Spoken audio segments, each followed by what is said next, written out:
It's an issue that can have some serious consequences. Researchers in the Fed and elsewhere look at it as an indicator of household financial stress overall. And so anytime you see delinquencies or missed payments go up, you start paying attention as to why. The latest data shows that about 8% of car loan borrowers will end up missing a payment during the course of the year, compared to about 7% before the pandemic. The context is that during the pandemic period, the levels of missed payments were just really at historic lows. And there are many reasons for this. Mortgage payments were frozen, so were student loan payments. Stimulus checks were coming in the mail, and so people found it relatively easier to be able to afford car payments. Those missed payments can quickly add up to bigger issues. 30 days late, 31 days, it can reduce your credit score by 60 points, and sometimes 75, and then you miss it for 60 days, your score is going to go down even more. And it can take a year to get your score back in a favorable light. It can take a year longer. And then if something goes into collections, that's on your credit report.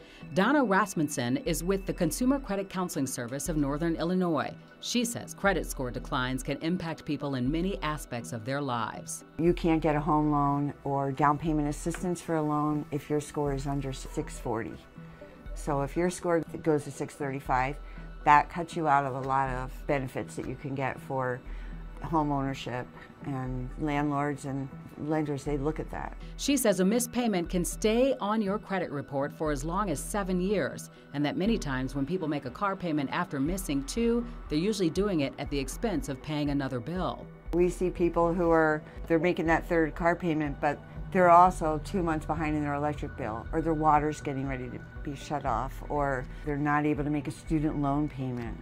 All of these things, it is a huge spiral for a lot of people. And that's of course concerning, right? Because effectively you're choosing to become delinquent on one form of debt, on credit cards, right? In order to avoid worsening your situation with the car loan. Rasmussen says her organization is getting a lot of calls right now from people of all different economic backgrounds looking for help. They're overwhelmed, they don't know what to do. I think I make enough money, but I don't know where it goes. We see a lot of people that had shopping issues, gambling issues.